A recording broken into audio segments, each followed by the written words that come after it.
ஆண்டவர்கள் பிரியமான சகோதரிகளே, சகோதரர்களே, அன்பார்ந்த குழந்தைகளே, விடுமுறை நாள் என்று நினைக்கின்றேன். குழந்தைங்கள்லாம் நிறைய வந்திருக்கிறத பார்க்குற நேரத்தில் ரொம்ப சந்தோஷமாக இருக்கிறது. சின்ன வயதிலேயே பிள்ளைகளுக்கு ஆண்டவருடைய வார்த்தை மீதும் இந்த அருள்வாழ்வு மீதான பற்றுறுதியை எந்த பெற்றோர் கொடுக்கிறார்களோ அந்த குழந்தைங்க நிச்சயமாக உங்களுக்கு ஃபியூச்சரில் கொஞ்சம் சாப்பாடு தருவாங்க.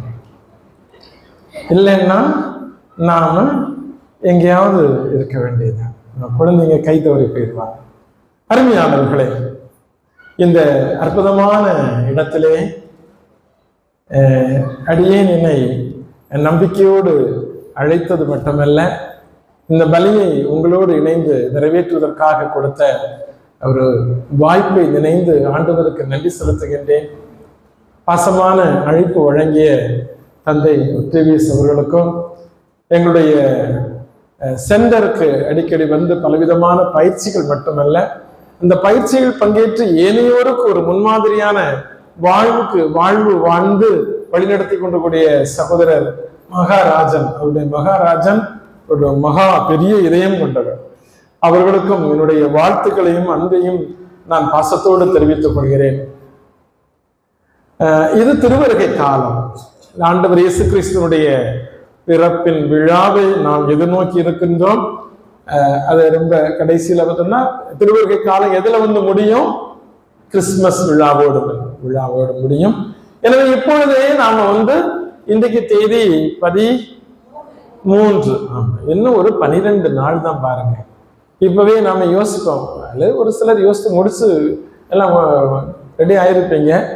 எந்த கடையில போய் என்ன ட்ரெஸ் எடுக்கணும், என்ன பலகாரம் போடணும், கிறிஸ்துமஸுக்கு இதெல்லாம் செய்யணும்னு சொல்லிட்டு பல விதமான திட்டங்கள்.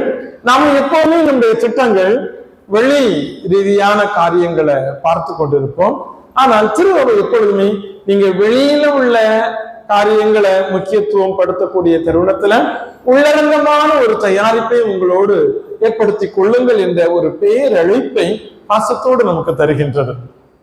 அதற்கு ஒவ்வொரு நாளும் நமக்கு தரக்கூடிய வழிபாட்டு வாசகங்கள் பேருதவியாக வருகின்றன. நான் இந்த மறையுரையை ஒரு கேள்வியோடு ஆரம்பிக்கலாம் நினைக்கிறேன். உங்க வாழ்க்கையில் நீங்க நினைத்திராமல் ஒரு பெரிய சிக்கல், ஒரு பதட்டமான ஒரு சூழ்நிலையில இருக்கிறீங்க, அது அல்லது ஒரு பெரிய இழப்பு வந்துருச்சு, அல்லது உங்க மேல அபாண்டமான ஒரு பழி சுமத்திட்டாங்க, மனம் ரொம்ப வேதனையாக இருக்கிறது. அப்ப அந்த சூழ்நிலையெல்லாம் என்ன செய்தீங்க?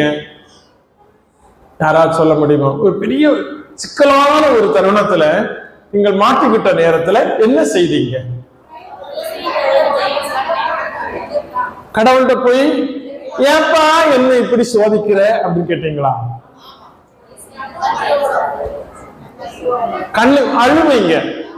அழுவீங்க, வருத்தப்படுவீங்க.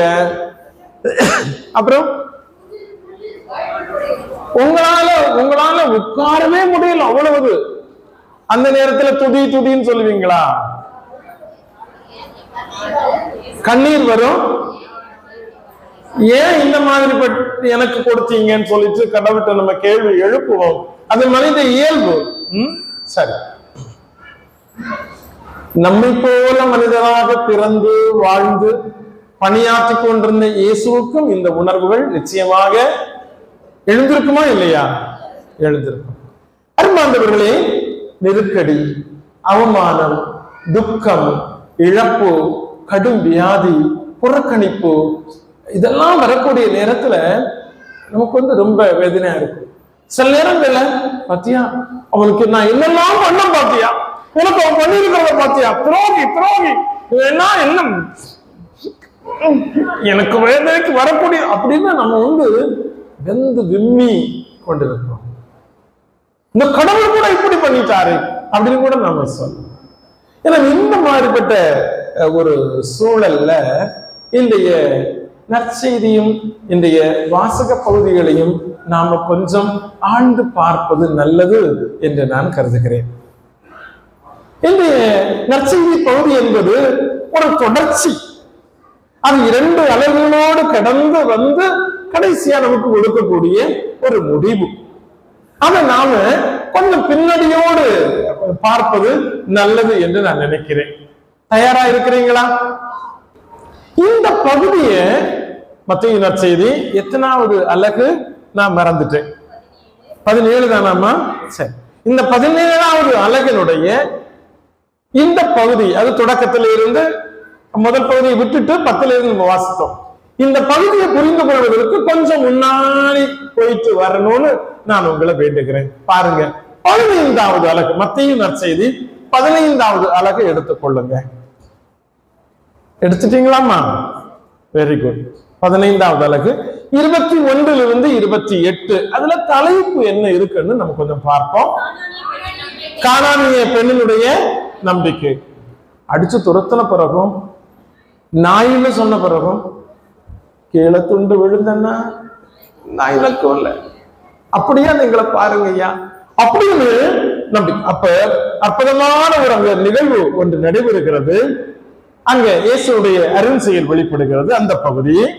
அடுத்ததாக 29 31 தலைப்பு பல வகை நோயாளர்களுக்கு குணமளித்தல். அப்ப நிறைய பேரு நலம் நாடி இயேசுவை வர அவர்களுக்கு நலம் அளிக்கக்கூடிய நிகழ்ச்சியை நாம் அங்க பார்க்கிறோம். எனவே முதல்ல ஒரு அருஞ்செயல் நடைபெறுகிறது. பல போராட்டங்களுக்கு மத்தியில அந்த கானானிய பெண் நலம் பெற்று திரும்பக்கூடிய அந்த நிகழ்வு. அடுத்ததாக பலர் நலம் பெறக்கூடிய ஒரு நிகழ்வு. 32 38 அதனுடைய தலைப்பு 4000 பேருக்கு உணவளித்தல். பாருங்க, அப்ப ஸ்டெப் பை ஸ்டெப்பா வந்துட்டு இருக்கு. ஒருத்தருக்கு, அடுத்து ஒரு சின்ன சின்ன கூட்டங்களுக்கு, அடுத்ததாக ஒரு பெரிய கூட்டத்துக்கு. இயேசுனுடைய செயல்பாட பார்த்தீங்களா? இயேசு எப்படி தன்னுடைய அன்பையும் கடவுளுடைய இரக்கத்தையும் தன்னுடைய அருள் செயல்பாடு வழியாக வெளிப்படுத்துகின்றார் என்று பார்ப்போம். அப்போ இந்த 15வது அலகு ஏறக்குறைய கடவுளுடைய பேரிலக்கம் இந்த மனிதருக்கு கிடைக்கக்கூடிய ஒரு அற்புத செயல்பாடாக அங்கு இருக்கிறது. இரக்கமே உருவான கடவுள் தன்னை இயேசு வழியாக வெளிப்படுத்திக் கொண்டே இருப்பதை நாம பார்க்கிறோம். அப்படியே 16க்கு வருவோம். அழகு 16ல இப்ப பாருங்க, இங்க ஏதாவது இயேசு தவறு செய்தாரா? இல்ல, எல்லாருக்கும் நல்லது செய்திருக்கிறார். இயேசுடைய அருள் செயல்பாடுகள் வெளிப்பட்டிருக்கிறது. சத்தமா பேசலாம். அருமை. நிச்சயமாக இந்த அம்மா சொன்னாங்க, துதி ஆண்டவர் அன்றல்ல இன்றும், இன்றல்ல என்றும் நன்மை செய்து கொண்டே இருக்கிறார். அந்த நன்மைகளை நினைந்து நாம் ஆண்டவரை போற்றுவோம். 15வது அலகுல இவ்வளவு நல்ல காரியங்கள் செய்த பிறகும் சிலருக்கு கண்ணுல கொஞ்சம் பிரச்சனை இருக்கும். அந்த கண்ணு பிரச்சனை என்பது கண்ணாடி போட வேண்டிய பிரச்சனை இல்லை. அடுத்தவங்க என்ன நல்லது செய்தாலும் அவங்களுக்கு தப்பா தான் தெரியும். எங்களுக்கு தெரியாதா, அவ பெருசா செய்துட்டான், இந்த சாமியார் என்ன இது அப்படின்னு சொல்லிட்டு அடுத்தவங்களை குறைத்து மதிப்பிடுவது, அடுத்தவங்களை குறைவா சொல்றது. நிறைய முயற்சி எடுத்து நல்ல காரியங்கள் செய்வாங்க, டீக்கடையில இருந்துட்டு அவங்கள பற்றி பயங்கரமா நெகட்டிவா சொல்லிட்டு இருப்பாங்க. இவங்க எதுவுமே பண்ண மாட்டாங்க, இவங்களுக்கு செய்யறதுக்கு வெள்ளு இருக்காது, ஆனா அடுத்தவங்கள குறை சொல்லிட்டு இருப்பாங்க. பாருங்க, இதெல்லாம் நடந்திருக்கு. 16வது அலகுல தொடக்கத்துல 1 முதல் 4 என்ன வருது? அடையாளம் கேட்டு சோதித்தல். நீங்க பெரிய மெசியா, நீங்க பெரிய அந்த மெசியா ஆன்மீக மையத்தில் உள்ளவங்களோ, பெரிய மெசியா. நீங்க உண்மையிலே மெசியான, எங்களுக்கு ஏதாவது சயின்ஸ் அடையாளங்கள் காட்டுங்க பார்ப்போம் அப்படின்னு ஜீசஸ் கிட்ட வம்புக்கு வந்து நிற்கிறாங்க. பாருங்க, நீங்க நல்லது செய்யுங்க, வம்புக்கு நிறைய பேர் வருவாங்க. ஒண்ணுமே செய்யாம சும்மா இருங்க, உங்களுக்கு ஒரு பிரச்சனை வராது. பிரச்சனை வருதா சந்தோஷப்படுங்க. நல்லது செய்து பிரச்சனை வருதா சந்தோஷப்படுங்க. பேசலாம். ஏனென்றால் நன்மையே செய்து துன்புற்ற கடவுளின் வாரிசுகள், பிள்ளைகள், சீடர்கள் நாம். அதைத்தான் ஆண்டவர் இயேசு கற்றிருந்திருக்கிறார். சென்றவிடமெல்லாம் நன்மையை செய்து வந்த ஆண்டவருடைய பிள்ளைங்கன்னா நாம நன்மை செய்து கொண்டிருக்கின்ற பொழுது நமக்கு துன்பம், நெருக்கடி, வேதனை, அவமானம், பழித்துரைத்தல், புறம்பாக்குதல் என்னெல்லாம் வருதா? சூப்பர். என் பொருட்டு பிறர் உங்க மீது இல்லாதது பொல்லாதது எல்லாம் சொல்லி உங்களை தூற்றுகின்ற பொழுது அகமகிழ்ந்து என்ன அருமையான ஒரு வார்த்தை பாருங்க, அகமகிழ்ந்து களி கூறுங்கள். அதனால ஆண்டவருடைய பிள்ளைகளாக நாம இந்த நெருக்கடியெல்லாம் வரக்கூடிய நேரத்துல மனசுக்குள்ளான மனதில் வைத்திருக்க வேண்டும். நல்லதுதானே செய்தேன், ஆண்டவருக்கு முன்பாக நான் எப்படி பிரசுத்தமா இருக்கிறேன்னா அப்ப தொடர்ந்து நல்லது செய்யணும், விடக்கூடாது. ஏனென்றால் இவர்கள் யாரும் என் பக்கம் இல்லைனாலும் ஆண்டவர் என்னோடு இருக்கிறார். அது போதும்.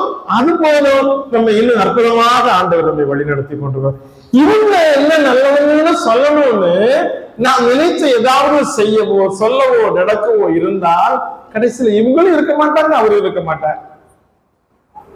ரொம்ப கவனமாக நம்முடைய வாழ்க்கையை கொண்டு போக வேண்டும். கடவுளுடைய விருப்பப்படி நடக்கணும். இயேசு இதைத்தான் செய்தார். இதெல்லாம் நல்லது செய்த பிறகு பாருங்க, ஸ்டெப் பை ஸ்டெப்பா அவர் நல்லது செய்து கொண்டிருக்கிறார். அவரை இகழ்ச்சிக்கு உள்ளாக்கவும் அவரை சோதிக்கும் நோக்கோடும் பாருங்க. நீங்க மெசியாதானே எங்களுக்கு அடையாளம் காட்டுங்க.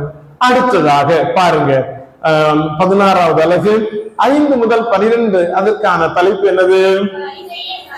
பரிசேயர் சதுசேயருடைய புளிப்பு மாவை குறித்து கவனமாக இருங்க. அப்படின்னா என்ன? நாம ஒரு 5 கிலோ அரிசி அரைத்து ஒரு பாத்திரத்துல போட்டு வச்சிருக்கிறோம். 5 கிலோ அரிசி அரைத்து வைத்திருக்கிறதுல நாம அதுக்கு ஈஸ்ட் ஒரு 5 கிலோ, ஒரு 2 கிலோ போடுமா? 1 கிலோ வேண்டாமா? எனக்கு தெரியல. நான் இட்லி சுட்டது கிடையாது, தோசை அவித்ததும் கிடையாது. ஒரு கிலோ போட்டா போதும். அப்ப 5 கிலோ மாவுக்கு கொஞ்சோண்டு ஈஸ்ட் போட்டா போதும், அது நல்ல இதா வரும். கிறிஸ்தவர்களாகிய நாம, ஆண்டவருடைய பிள்ளைகளாகிய நாம இந்த சமூகத்துல எப்படி இருக்க வேண்டும் என்பதை அருமையாக தருகின்றார். மிகப்பெரிய உலகம், பரந்துபட்ட உலகம், பெரிய சமூகம். ஆனால் நாம நம்ம கிராமத்துல 7 குடும்பங்கள் இருக்கலாம், 15 குடும்பங்கள் இருக்கலாம், 50 குடும்பங்கள் இருக்கலாம். ஆனால் அந்த கிராமத்திற்கு நாம புளிப்பு மாவாக இருக்க வேண்டும், நல்ல புளிப்பு மாவாக இருக்க வேண்டும். சரியா?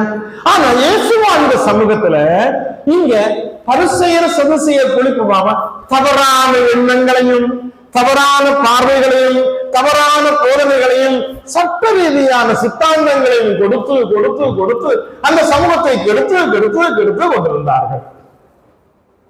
அந்த மக்களை எழச் செய்ய விடாமல் நாங்க சொல்றது போல செய்ய வேண்டும் என்று சொன்னார். கடவுளை அவர்கள் கீழ்ப்படுத்தி தங்களை மேம்படுத்தி வாழ்ந்த அந்த சூழல். எனவேதான் இப்படிப்பட்டவர்களுடைய புளிப்புமாக இவருடைய தவறான சிந்தனைகளுக்கு உட்படாமல் இருங்கள் என்ற ஒரு அறிவுறுத்தலை கொடுக்கின்றார். அடுத்ததாக 13 முதல் 20 இங்கதான் உச்சகட்டம். இயேசுவை பற்றிய பேதுருவின் அறிக்கை. நான் இந்த பகுதிக்கு தலைப்பு என்ன கொடுப்பேன்னா, இயேசுவை பற்றிய சுய ஆய்வு. இயேசு மெசியா, உண்மைதானா? அருள் பொழிவு பெற்றவர். மெசியா என்றால் அருள். இயேசு இம்மானுவேலர், அவர் நம்மோடு வாழக்கூடியவர். இயேசு மீட்பர், இஸ் எ ரிடீமர். இயேசு வானக தந்தையினுடைய ஒரே மகன். நீங்க லூக்கா நற்செய்தி 1:26 அப்படியே வாசிக்கக்கூடிய தருணத்துல 20, 21, 22 அவரை பற்றி உள்ள பிறப்பின் செய்தியை கபிரியேல் வானதூதர் மரியா என்ற அந்த இள நங்கையை பார்த்து சொல்லக்கூடிய நேரத்திலே அவருக்கு இயேசு என்னும் பெயரிடுவேன். அவர் பெரியவராய் இருப்பார், யாக்கோபின் குலத்தை அரசாழ்வார், அவருடைய ஆட்சிக்கு என்னென்ன முடிவே இராது. அப்ப பாருங்க, வாக்களிக்கப்பட்ட கடவுள், அவரை பற்றிய எல்லா காரியங்களும் அவருடைய பிறப்புக்கு முன்பாகவே நமக்கு சொல்லப்பட்டிருக்கின்றது. அப்ப அப்படிப்பட்ட ஒரு பெரிய மகான் இந்த உலகிலே பிறக்கின்ற பொழுது பிறந்தார். அவர் வானகத்தில் கடவுளுடைய அருள் வழியாக செயல்பட்டது. கடவுளுடைய பேரிரக்கம் விரும்பி ததும்பியது. அது மட்டுமல்ல, அவர் தந்தையோடு ஒன்றித்து செயல்பட்டார். ஆனால் அவ்வாறு செயல்பட்ட பொழுதும் அவர் ஒன்றை செய்ய மறக்கவில்லை. என்ன தெரியுமா? சுய ஆய்வு செய்ய மறக்கவில்லை. அருமையானவர்களே, இங்க நாம எவ்வளவு பேர் இருக்கிறோம்? எல்லாருக்கும் மோட்சத்துக்கு போகணும்னு ஒரு ஆசை இருக்கும்னு நினைக்கிறேன். யாருக்காவது மோட்சத்துக்கு போக வேண்டாம் ஃபாதர், மோட்சத்துக்கு போகிறதுக்குள்ள இதெல்லாம் இல்லை, அப்படி போற போக்கில் அப்படி உத்திரிக ஸ்தலத்துல கொஞ்ச நாள் இருந்துட்டு அப்படி இருக்கலாம்னு ஒரு ஐடியா போட்டிருக்கேன். யாராவது அப்படி இருக்கிறீங்களா? இல்ல. ஒரு சிலர் அந்த ஐடியா கூட இல்லை, நமக்கு நரகம் தான் நமக்கு செட்டப் ஆகும் அப்படி நம்ம அடிச்சாங்கல, நம்மளை பத்தி கரெக்டா பாரு சொல்றாங்கன்னு சொல்றது சொல்லி இருக்குது. அப்படியாம்மா கண்ணாடி வச்சாம்மா வெக்கமா இருக்குன்னு. சரி, நம்ம எல்லாருக்கும் விண்வாழ்வு மோட்சத்துக்கு போகணும்னு அப்படி ஒரு ஆசை உண்டு, சரியா? அப்ப எல்லாரும் மோட்சத்துக்கு போகணும் ஆசை உண்டுன்னா உங்களுக்கு நீ 2 எளிய வழி சொல்லித்தரேன். 2 எளிய வழி. முதல்ல, வாழக்கூடிய இந்த பூமியில மகிழ்ச்சியா வாழணும்னு ஆசை உள்ளவங்க கை தூக்க பார்ப்பேன். மகிழ்ச்சியா நான் வாழணும் அப்படின்னு உள்ள கை தூக்குங்க.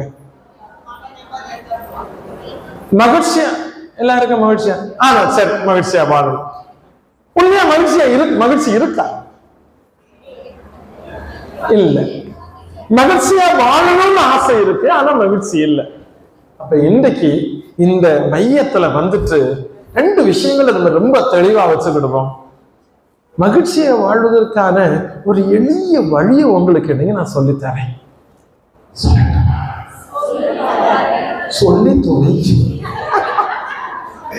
மகிழ்ச்சியா வாழ்வதற்கான ஒரு எளிய வழி. அந்த தூபம் போடுற தம்பி, தூபத்தை இப்படி ஆட்டக்கூடிய தம்பி, அப்படியே போகுது அந்த தம்பி. அவங்களுக்கு இங்க என்ன நடக்குன்னே தெரியல. உங்களுக்கு மகிழ்ச்சியா வாழ்வதற்கான ஒரு எளிய வழி சொல்லி தரட்டுமா? தூபம் வைத்திருக்கக்கூடிய தம்பி சொல்லி தரட்டுமா? சரி, கவனிச்சுக்கிறேன்.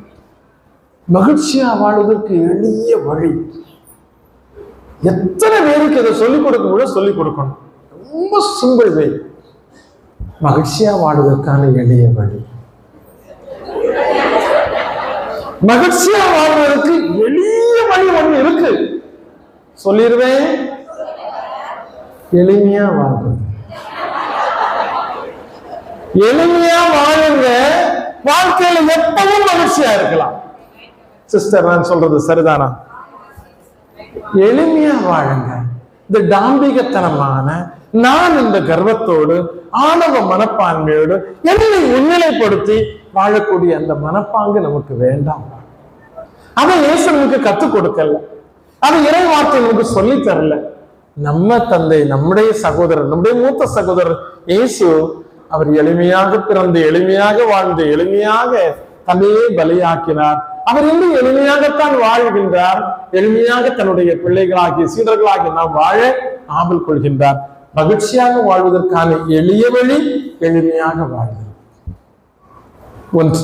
2வது, நம்ம எல்லாரும் இப்போ ஒரு இதுல இருந்தோம், ஃபாதர் இன்னைக்கு 2 வழி 2 டெக்னிக் சொல்லி தரணும். ஒன்று, ஃபர்ஸ்ட் டெக்னிக் ஓகே, எளிமையா வாழ்வது மட்டுமல்ல, மோட்சத்துக்கு போறதுக்கு இன்னொரு எளிய வழி இருக்கிறது. அது என்ன தெரியுமா? பாவம் செய்யாமல் இருக்கணும். மோட்சத்துக்கு போறதுக்கு ஒரு வழி இருக்கு, சாகணும் முதல்ல, இல்லையா? பாவம் செய்யாம இருக்கணும். சரி, அது நல்ல ஒரு ஆன்சர் தான்.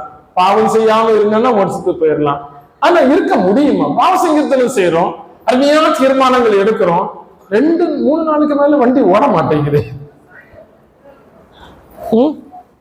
மீண்டும் அதே பாவ படுகொலைக்குள்ளால விழுந்து விடுகிறோம். சரி, விண்ணகத்திற்கு செல்வதற்கான இதை புனிதர்கள் நமக்கு கற்று தந்திருக்கிறார்கள். என்ன? ஒவ்வொரு நாளும் கொஞ்சம் ஆன்ம பரிசோதனை செய்வோம். ஒவ்வொரு நாளும் இந்த ஆன்ம பரிசோதனை செய்யக்கூடிய அந்த மன உணர்வும் எப்பொழுது நம்மிடமிருந்து அகன்று போகிறதோ அப்போது நம்ம பாவம் செய்ய தயங்க மாட்டோம். இன்னைக்கு காலையில நான் 4 மணிக்கு எந்திரிச்சிருக்கிறேன். காலையில ஒரு குட்டி ஜெபம், என்னுடைய கடமைகள், திருப்பலி இதெல்லாம் முடிச்சுட்டு இங்க வந்திருக்கிறேன். இதை முடிச்சுட்டு அடுத்த வேலை பரபரப்பா போயிட்டு இருக்குது. மாலை இரவு துயிர்ப்புள்ள செல்வதற்கு முன்பாக கொஞ்ச நேரம் ஒரு 5 நிமிடம் இல்ல ஒரு 3 நிமிடம் இயேசு திருவதிய படத்துக்கு முன்பாக கொஞ்ச நேரம் உட்காருங்களேன். அப்படியே உங்களை உட்கார முடியல, நீங்க படுக்க போகக்கூடிய அந்த பெட்டுக்கு மேல பாயா அல்லது ஒரு பிளாங்கெட்டா அதுல கொஞ்ச நேரம் உட்கார்ந்துட்டு, இன்று நான் நன்றாக வாழ்ந்தேனா, இன்று நான் எப்படி வாழ்ந்தேன், ஆண்டவருக்கு உகந்தவாறு வாழ்ந்தேனா, என்னுடைய மனக்குரலுக்கு தகுந்தவாறு வாழ்ந்தேனா, யார் யாரையெல்லாம் நான் காயப்படுத்தி இருக்கிறேனா, யாரையாவது காயப்படுத்தி இருக்கிறேனா, யாரையாவது நாம் பாராட்டி இருக்கிறேனா, யாருக்காவது நல்லது செய்திருக்கிறேனா, அப்படி கொஞ்சம் நாம நம்மை ஆன்ம பரிசோதனை செய்துவிட்டு அன்று வாழ்ந்த வாழ்வுக்கு தவறோ சரியோ கடவுளுக்கு நன்றி சொல்லிவிட்டு நாளை நான் இன்னும் நன்றாக வாழ வேண்டும் என்ற உள் உணர்வோடு ஒரு சிலுவை அடையாளம் போட்டுட்டு படுங்க. அடுத்த நாள் உண்மையிலேயே சூரிய உதிக்க இல்லைன்னாலும் நம்ம வாழ்க்கையில ஒரு பிரகாசம் தோன்றும். ஏனென்றால் ஆண்டவர் நிச்சயமாக ஒவ்வொரு நாள் நம்முடைய வாழ்க்கையிலே அற்புதங்களை செய்ய காத்திருக்கிறார். அற்புதம் இப்படி இருக்கக்கூடிய இப்படி ஆகுவதல்ல, வாழ்க்கையில் திருப்பங்களை மாற்றுவது, மனநிலைகளிலே மாற்றங்களை ஏற்படுத்துவது, விண்ணகத்திற்கு செல்வதற்கான ஒரு எளிய வழி உண்டென்றால் அது ஒவ்வொரு நாளும் ஆன்ம பரிசோதனை செய்வது. நாம ஜெபமாலையெல்லாம் சொல்லுவோம், நவ நாட்களை சொல்லுவோம், பிரேயர் மீட்டிங்ஸ்ல போவோம், திருப்பலியில பங்கெடுப்போம், எல்லாம் செய்வோம். என்னை பற்றி நான் ஆய்வு செய்ய மாட்டேன். என்னை நான் ஆய்வு செய்யாமல் இருக்க இருக்க இருக்க அடுத்தவங்களை பற்றி குறை சொல்லுவேன். யார் அதிகமா அடுத்தவங்களை குறை சொல்லுவாங்க? தன்னிலை உணராதவர்கள். நான் என்னுடைய பங்குல இருக்கிற நேரத்துல எந்த பங்குல போனாலும் முதல் திருப்பலியில பங்கு மக்களுக்கு சொல்லக்கூடிய ஒரே ஒரு வேண்டுகோள், யாரும் யாரையும் பற்றி என்னிடம் சொல்லக்கூடாது. அப்படியே சொன்னாலும் எனக்கு காது கேட்காது. அப்படியே நான் கேட்டு பேத்த போல உட்கார்ந்து இருந்தாலும் உங்களைத்தான் நான் தப்பா நினைப்பேன். ஏன்னா இவருக்கு உள்ளால ஏதோ ஒரு குறை இருக்கு, அல்லது அவருக்கு மேல ஏதோ ஒரு காழ்ப்புணர்வு இருக்கு, அதனால சொல்றாரு. எனக்கு போன அன்னைக்கு பாதி பிரச்சனை ஓவர். குடித்து விட்டு யாரும் கேம்பஸுக்குள்ளால வந்துடாதீங்க. நீங்க அப்படியே எங்க அம்மா செத்து போன நினைச்சிட்டு போதையோட வந்தேன்னா உங்க போதையை பார்த்து உணர்ந்து நான் 10 கீழே விழுந்துடும். பிறகு உங்களுக்கு தான் கஷ்டம், என்னதான் தூக்கிட்டு போகணும், பாவம் 82 கிலோ தூக்குறது உங்களுக்கு ரொம்ப கஷ்டம் அப்படின்னு சொல்லியிருக்கேன். எனக்கு 3/4 பிரச்சனை முடிஞ்சு. பாத்தீங்களா?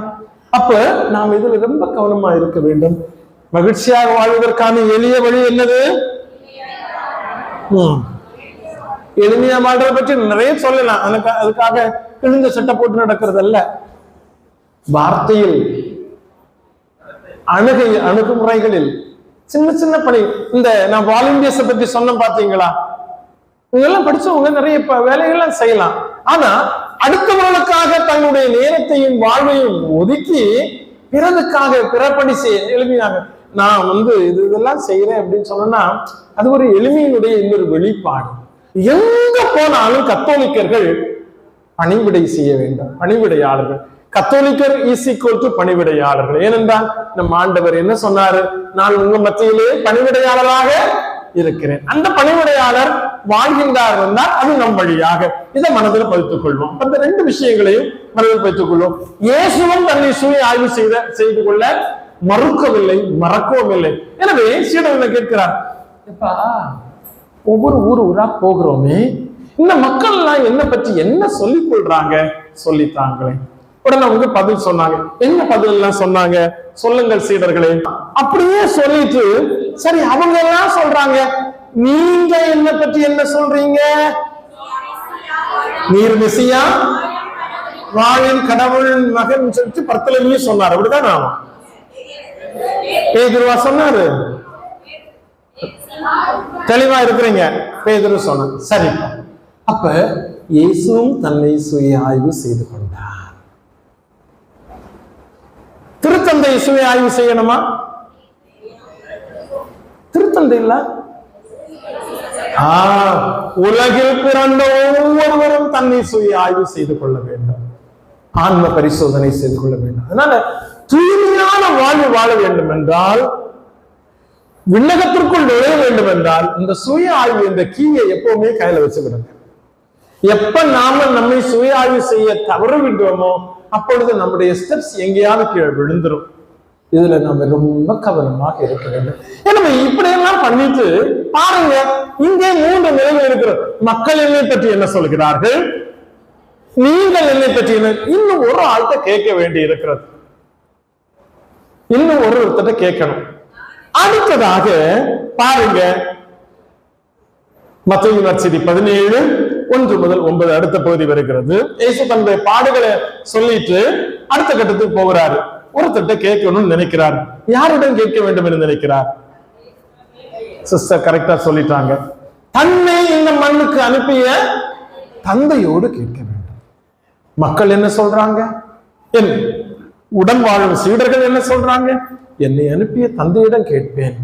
திரும்பும் இடமெல்லாம் எதிர்ப்பு, ஏளனம், கேள்வி, துரத்தல், மலை உச்சியிலிருந்து கீழே தள்ளிவிட இழுத்து சென்றார்கள் சொந்த ஊர்ல. இப்படி எல்லாம் சிக்கல் இருக்கக்கூடிய தருணத்துல am I right? நான் சரியா தான் நான் செயல்படுறேன், நான் போற போக்கு சரிதானா, அவரிடமே கேட்டு பார்ப்போம் என்ற ஒரு எண்ணத்தோடு தான் தன்னுடைய சீடர்கள் 3 தேர்ந்து அந்த குன்றுக்கு செல்கின்றார், மலைக்கு செல்கின்றார். அங்க போய் ஆண்டவரோடு ஜெபிக்கின்றார், வானக தந்தையோடு ஜெபிக்கின்றார். அப்பொழுது ஏற்பட்ட காட்சி நமக்கு 17வது அழகு 1 முதல் 9 வரை விவரிக்கப்படுகின்றது. 2 பேர் வர்றாங்க. யாரெல்லாம்? மோசே, எலியா எல்லாம் வர்றாங்க. ஒரு சூழ்நிலை மாற்றம், அவருடைய உடையிலே மாற்றம், அதனுடைய உள்ளத்தினுடைய மாற்ற வெளிப்பாடு, ஒரு புத்துணர்வு பெறக்கூடியது. ஒரு சத்தம் கேட்கிறது. என்ன சத்தம்? இவரே என் அன்பார்ந்த மைந்தர், இவருக்கு மார்க்கு நற்செய்தி 1:11 அவர் திருமணத்து பணிவாழ்வுக்கு திரும்பும் திருமணத்து பெறக்கூடிய நேரத்துல அதே சத்தம் இன்னொரு விதமாக கேட்டது. என்ன? என் அன்பார்ந்த மைந்தர் நீரு, உண்மை குறித்து நான் பூரிப்படைகிறேன். எனவே உண்மை குறித்து நான் பூரிப்படைகிறேன் நீங்க சொன்னீங்க. நான் உண்மை நம்பி என்னுடைய பணியெல்லாம் செய்துட்டு இருக்கிறேன். ஆனா இங்க எக்கச்சக்கமான சிக்கல்கள், தடுமாற்றம், வேதனை இதெல்லாம் இருக்கிறது. இப்ப அதே கடவுள் சொல்கிறார், என் அன்பார்ந்த மைந்தர் இவரே, இவருக்கு செவி. அப்பா, கடவுள் எனக்கு நல்ல செய்தியை சொல்லி இருக்கிறார், நான் இனி துணிந்து வேலை செய்யலாம். அப்படி இருக்க நேரத்துல பேதுரு வந்து இயேசுவிடம் நல்ல சொன்னாங்க, இங்க பாருங்க, இங்க பாருங்க, எவ்வளவு ரம்மியமான சூழல், மெசியா மையத்துல போனது மாதிரி இருக்கு பாருங்க, எவ்வளவு அருமையாக இருக்கிறது. அதனால நாம இங்க இருந்துருவோம், உமக்கொன்றும் மோசைக்கொன்றும் எல்லாம் மாதிரியெல்லாம் ஒரு கூடாரம் வைத்துட்டு இங்கேயே பக்கம், ஆண்டவரே ஆண்டவரே, கீழே போறோம் பொண்ணு போடுவோம் ஆண்டவரே, சுத்தி சுத்தி உங்க பார்த்து அப்படியே பொண்ணு நறு கடிச்சிட்டு இருக்கிறான். ஆகவே நாம இங்கேயே உட்கார்ந்துட்டு இருப்போம், ரொம்ப சந்தோஷமா இருக்கும். சீடர்கள் எல்லாம் கொஞ்சம் உண்டு, அவங்க எல்லாம் பாத்துக்கிடுவாங்க, எந்தால போனா நமக்கு என்ன, let us be safe, நாம இங்க பாதுகாப்பா இருப்போம் சொன்னாரா இல்லையா? ஆனா இயேசு என்ன சொல்ற, என்ன நோக்கம்? என்ன சொல்ற? இந்த மக்களுக்காக துன்புறுவதுதான் என்னுடைய வாழ்வின் நோக்கம். அவர்கள் ஏற்றால் என்ன, எதிர்த்தால் என்ன, அரவணைத்தால் என்ன, அறைந்தால் என்ன, அவர்களுக்காக என்னை கொடுக்கத்தானே வந்தேன், பிறந்தேன் அப்படின்னு சொல்லிட்டு, அதான் இந்த நற்செய்தியினுடைய முதல் வார்த்தை ரொம்ப ரொம்ப ரொம்ப முக்கியமானது. என்ன செய்யறாரு?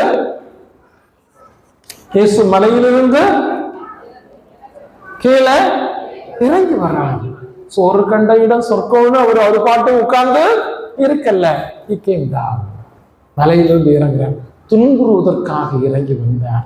அருமையான சகோதரிகளே சகோதரர்களே, ஆண்டவருடைய இயேசுடைய மன உணர்வு இங்கே அற்புதமாக வெளிப்படுகிறது.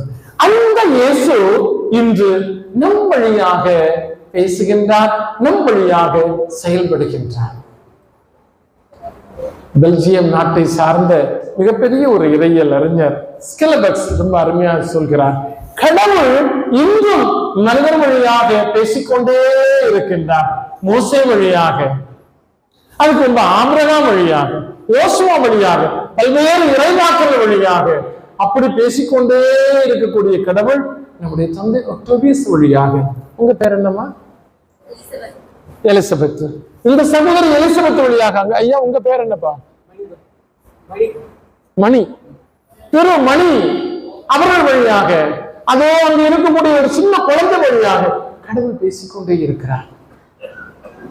இயேசு இன்றைக்கு நம்ம கூட இருந்து நம்முடைய சகோதர சகோதரர் வழியாக அவர் தன்னை வெளிப்படுத்தி கொண்டே இருக்கிறார். பல நேரங்கள்ல நாம் அதை பார்ப்பது கிடையாது. நமக்கு ஜீசஸ்னா எப்படி ஒரு டிராமா, கானா திருமணத்துல நடைபெற்ற அந்த புதுமையை பற்றி நாம நடிச்சு காட்டுறோம்னா உடனே ஃபாதர்கிட்ட போவோம். ஃபாதர், நாங்க யோவான் நற்செய்தியை நடிச்சு காட்ட போறோம், எங்களுக்கு உங்க அங்கி வேணும். ஏன்னா இயேசு அங்கி போட்டாதான் இயேசு அங்க வருவார். அங்கேயும் ஒரு ஏதாவது ஒரு அக்காவுக்கு ஒரு சிறப்பு ஷாலு நமக்கு வேணும். அங்கேயும் ஷாலு ஒரு தாடியும் மீசி வச்சுட்டு அப்படி வருவார் இயேசு. டான்ஸ் ஆடி பாம்போல இப்படி அப்பதான் இயேசு வருவார். இல்லை, இயேசு சாரி கட்டிட்டு வருவார். அவர் சாதாரண ஒரு ஃப்ராக் போட்டுட்டு வருவார். அவர் நைந்த உடைகளை உடுத்தி கொண்டு வருவார். அவர் குளிரில் நடுங்கிக் கொண்டு வருவார். அவர் முகம் தெரியாத ஒரு மனிதராக கூட வருவார். அவர் இயற்கை வழியாகவும் வருவார். அந்த இயேசுவை அடையாளம் கண்டு அவருடைய குரலை கேட்பது நம் வாழ்வில் தனிப்பெரும் கடமை. எனவேதான் எலியா வந்தார். அவரை எவ்வளவு துன்புறுத்த வேண்டுமோ அப்படியெல்லாம் செய்தாங்க. யோவானும் வந்தார், என்ன செய்தாங்க? தலையை வெட்டி போட்டாங்க. இன்று எலியாவாக, யோவானாக, அவருடைய வாரிசுகளாக நாம் ஒவ்வொருவரும் செயலாற்ற வேண்டிய பொறுப்பை இன்றைய நற்செய்தி மொழியாக அவர் நமக்கு உணர்த்தி கொண்டிருக்கின்றார். எனக்கு பிரியமானவர்களை, இதை உள்ளூர உணர்வோம். இயேசு நமக்கென தந்திருக்கக்கூடிய இந்த இறை வார்த்தை அறிவிப்பு பணி. இறை வார்த்தை அறிவிப்பு என்பது ஒரு பெரிய ட்ரம் எடுத்தோம்னா done done done done done done done done. இதனால் அறிவிப்பது என்னவென்றால், ஆண்டவர் இயேசு கிறிஸ்து மாட்டுக்கொட்டிலே பிறந்தார் அப்படின்னு சொல்லிட்டு அவருடைய பிறப்பையும் இறப்பையும் அவருடைய பாடுகளையும் உயிர்ப்பையும் பற்றி சொல்லிக் கொண்டிருக்க வேண்டும் என்ற தேவையில்லை. நம்முடைய வாழ்க்கை முறை இயேசுவை பிரதிபலிக்க வேண்டும். நம்முடைய அன்றாட அணுகுமுறைகள் இயேசுவை என காட்டும். நீங்க கிறிஸ்தவர்களா? ஆமாங்க. உங்க நடைமுறை பாவனையிலிருந்து நாங்க கண்டுகொண்டோம். அதுதாங்க சார்ந்து பகரக்கூடிய வாழ்க்கை.